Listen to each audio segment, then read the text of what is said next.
Salut les devs mobiles, c'est Maxime de Purple Giraffe et aujourd'hui, nous allons parler de développer sur Android par rapport à Apple et iOS.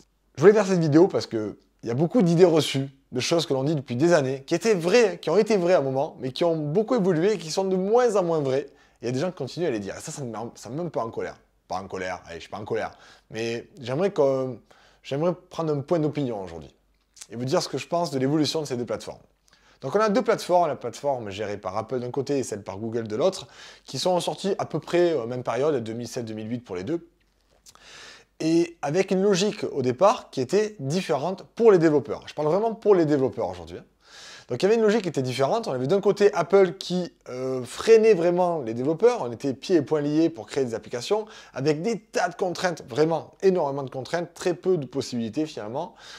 Et de l'autre côté, on avait Google qui proposait Android, et cette fois-ci, c'était un peu l'inverse. C'était beaucoup plus ouvert en façon de travailler. Déjà, juste à titre d'exemple, pour envoyer vos applications vers vos utilisateurs, chez Apple, ils ont inventé le concept d'App Store, qui n'existait pas vraiment à l'époque, ou en tout cas peut-être dans des consoles de jeux, et encore, je ne suis pas sûr. Quand ils l'ont sorti en 2008, l'App Store, c'était vraiment un concept innovant. Mais ce n'était pas juste une addition par rapport à ce qui existait. C'était la seule façon de faire sur iOS. C'est-à-dire que si vous voulez une application sur le téléphone de vos utilisateurs, ça peut paraître évident maintenant, mais avant, ce n'était pas le cas. Vous deviez passer par l'App Store d'Apple. Et l'App Store d'Apple, il a plein de règles, et notamment une validation en amont. C'est-à-dire qu'Apple a le droit de décider si oui ou non, ils acceptent votre application. Et s'ils n'acceptent pas, vous avez créé une application pour rien. Parce que vous n'avez aucun moyen, alors il existait des moyens avec Cydia et compagnie, mais c'était une fraction des utilisateurs. Si vous voulez vraiment toucher le grand public, vous étiez obligé de passer par l'App Store, parce que Apple ne supportait aucune autre façon, et donc il n'était pas possible pour la plupart des utilisateurs d'installer des applications qui n'étaient pas validées par Apple. Donc ça, déjà, rien que ça, c'était énorme comme limitation. Du côté d'Android, Google a aussi proposé un App Store spécifique à Google. Par contre, déjà dès le début, il y avait une différence énorme, c'est qu'il n'était pas obligatoire. Vous pouviez très bien l'utiliser, et bien sûr, il fallait respecter leurs règles, mais déjà, leur App Store, il n'avait pas de validation, on pouvait envoyer une application en direct, elle n'était pas vérifiée. Ils avaient des robots qui vérifiaient après coup. Nous, ça nous est arrivé pour un client pour qui j'avais créé une application, c'était un tatoueur qui avait donc plusieurs photos de tatouage et de piercing. On n'avait vu aucun problème sur toutes les photos qu'il nous avait montrées, on l'avait publié. Chez Apple, c'est passé, parce que c'est un humain qui le valide en amont, et effectivement, c'était correct. Sur Google, c'est passé, bien sûr, parce qu'ils ne vérifient pas, c'est le principe. Mais par contre, ils ont des robots qui régulièrement revérifient l'application. Et un jour, le tatoueur a changé sa signature en bas de l'article de blog qu'il avait mis dans l'application. Et il avait mis un GIF avec des images qui circulaient. Et une des images qui apparaissait au bout de plusieurs secondes où on regardait le truc était un piercing de sein. Et donc ça a été détecté par les algos de Google et ils ont retiré l'application du Play Store. Donc il y avait quand même une validation, mais après coup, juste pour vérifier tout ce qui pouvait poser problème. Et d'ailleurs, ça a été galère pour nous, j'en profite parce que c'est un robot qui vous dit il y a un problème, il retire de suite l'application du store, il vous avertisse pas, c'est d'un coup du jour au lendemain, on vient de se rendre compte de ça, donc on a viré votre application, vous devez la mettre à jour pour la remettre en ligne, mais ils ne nous disent pas ce qui allait pas. Il a fallu qu'on arrive à trouver quel était le problème et que c'était ce petit gif, vraiment un tout petit truc qui défilait et que bien sûr on n'avait pas vu. Et d'ailleurs chez Apple, il ne l'a pas vu non plus parce qu'il fallait vraiment faire attention. Et là, la différence entre Apple où on a un humain qui valide au début et qui est très très sévère et Google qui laisse tout passer mais avec des robots de temps en temps qui vérifient que certains points très rares, mais quand ils les voient, ils les voient. Voilà. En gros, vous avez une plateforme très restrictive et d'autre côté, une plateforme beaucoup plus ouverte. Et j'ai pas terminé mon propos. Sur Android, il y a une validation après coup. Mais surtout, vous n'êtes pas obligé de passer par le Play Store. Vous pouvez très bien envoyer votre binaire, on appelle ça un APK. On peut l'envoyer par mail. On peut l'héberger sur un site pour que les gens le téléchargent directement. On peut court-circuiter ce Play Store. C'est tout à fait possible.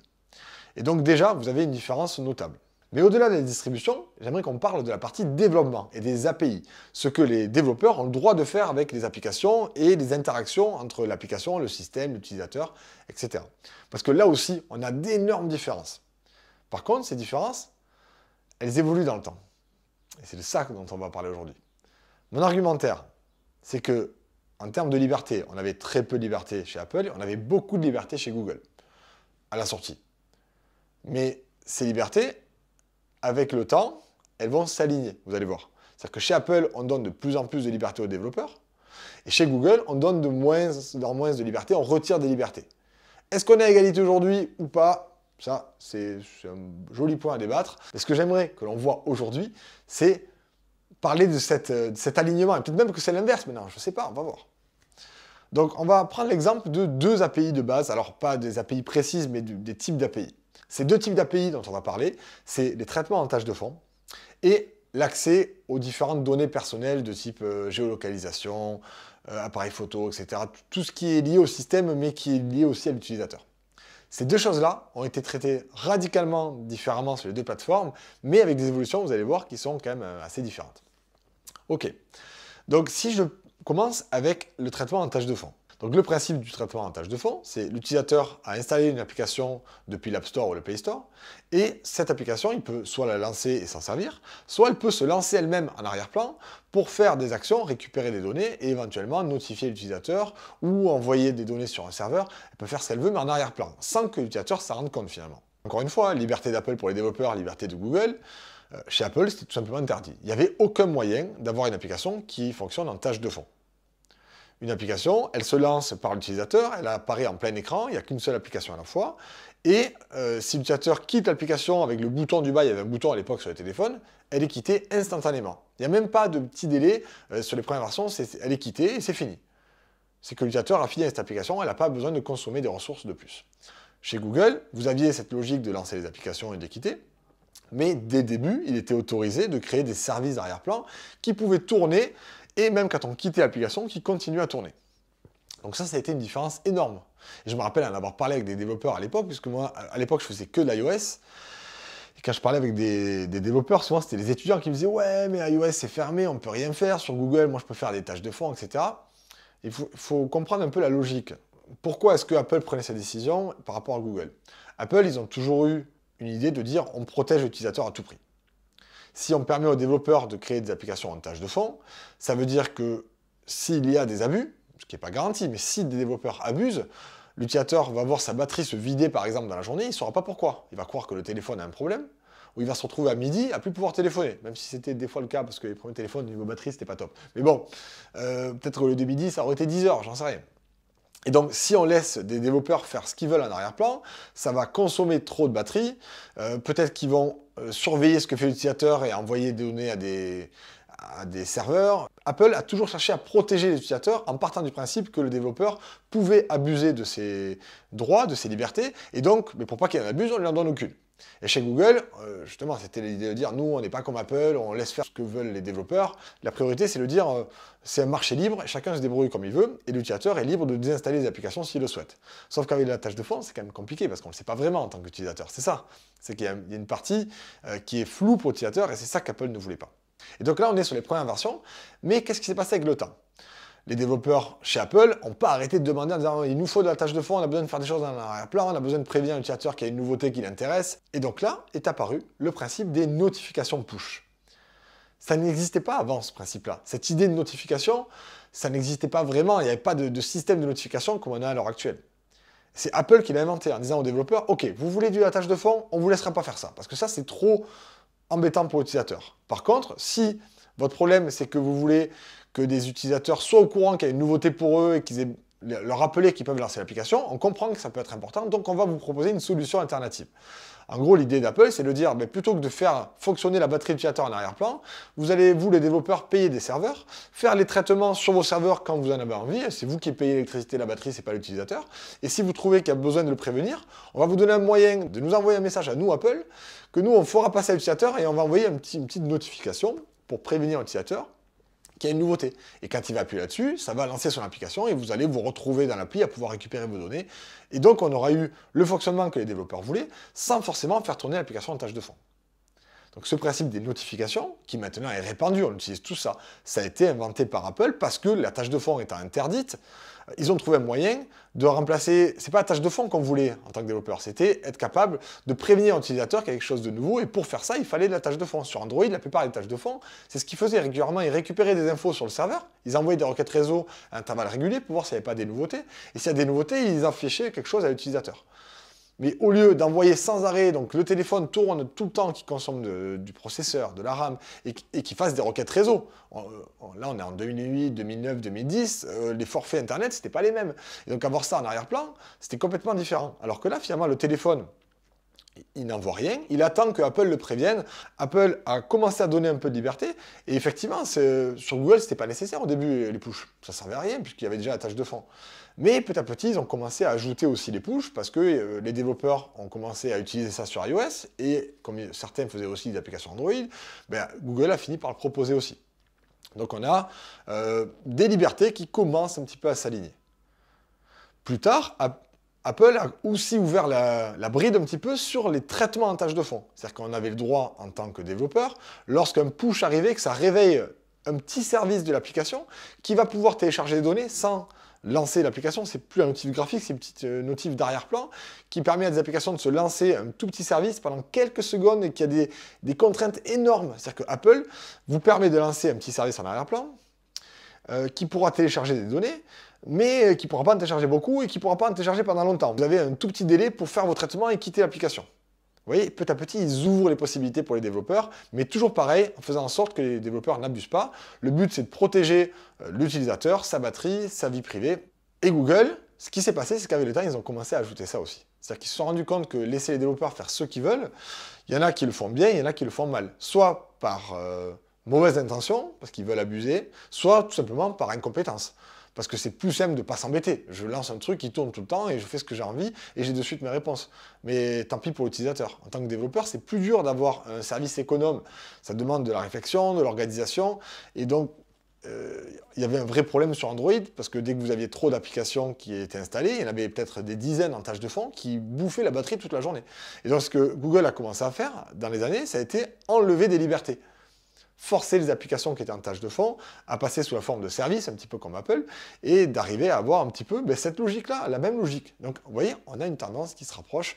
Et aujourd'hui, sur les dernières versions d'Android et iOS, on est sur un principe très très similaire, avec donc des traitements en tâche de fond ponctuels qui ont le droit de faire des choses très très limitées, et le but c'est de décommiser la batterie. Donc, vous voyez, on est parti de liberté totale, aucune liberté, et petit à petit, on s'est aligné. Maintenant, le deuxième point. L'accès à toutes les données d'utilisateurs via les API système. Donc par exemple, la géolocalisation, c'était une nouveauté à l'époque d'avoir la géologue sur les téléphones dans les années 2007-2008. C'était complètement nouveau d'avoir cette idée-là. L'appareil photo. Ça existait, les appareils photo, mais justement, si vous permettez d'utiliser l'appareil photo, vous allez pouvoir faire plein de choses. Écouter le micro, le Bluetooth, enfin accéder à tout ce qui permet, en tant qu'application, de communiquer avec l'extérieur et ce que ça implique. Encore une fois, du côté d'Apple, dès le début, c'était très verrouillé. Chaque fois que vous vouliez accéder à une fonctionnalité, il y avait une API spécifique et 90% de ces API demandaient l'autorisation à l'utilisateur, sous la forme d'une pop-up qu'on ne peut pas contrôler en tant que développeur. Elle apparaissait en disant « L'application est en train d'essayer d'accéder à votre GPS, est-ce que vous acceptez ou non ?» Et elle apparaît qu'une seule fois, cette pop-up. Parce que s'il accepte, ok, c'est bon. S'il le refuse, c'est fini. Votre application n'aura plus jamais le droit de demander. Donc quand vous le demandez, c'est une bonne fois pour toutes. Et ça, c'était le même principe pour toutes les choses en fait, qui avaient attrait à la vie privée. Toujours pareil, Apple cherche à protéger l'utilisateur à fond. Du côté de Google, je ne sais pas si vous vous rappelez comment ça fonctionnait. Alors chez Google, c'était pas mal parce que l'idée, c'était de dire, en tant que développeur, je vais lister ce dont j'ai besoin, GPS, micro, etc. Je le mets sous la forme, dans un document XML, c'est dans le manifeste.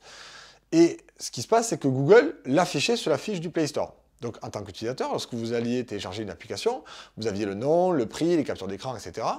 Et il y avait la liste de tout ce que demandait cette application. Et lorsque vous téléchargez l'application, vous deviez accepter toutes ces choses-là au moment du téléchargement de l'application. Ça veut dire que si vous refusiez, vous ne pouvez pas installer l'application. Si vous acceptiez tout. Et c'est là qu'on s'est retrouvé avec des lampes torches qui avaient besoin de tout. Des lampes torches qui avaient besoin du GPS, de l'accès à Internet, etc. Parce que c'était des chevaux de Troie, en fait, qui permettaient à des développeurs de récupérer plein d'infos, de construire de la data pour après la commercialiser sur Internet de plein de façons différentes. Et ça, dès le début, avec Apple, c'était pas possible.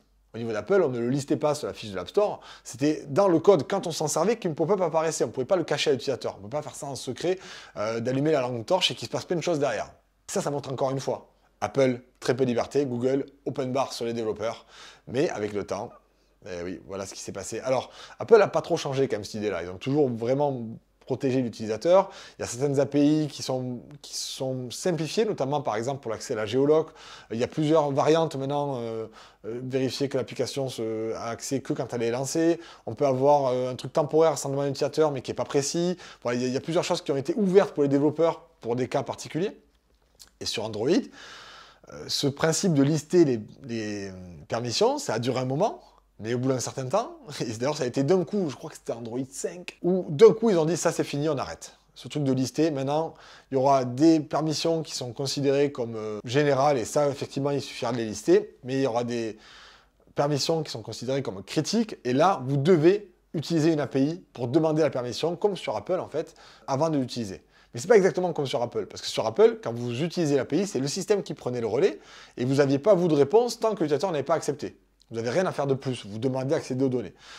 Avec cette mise à jour d'Android, ça a été une galère pas possible, parce qu'en tant que développeur, il fallait changer nos applications du jour au lendemain.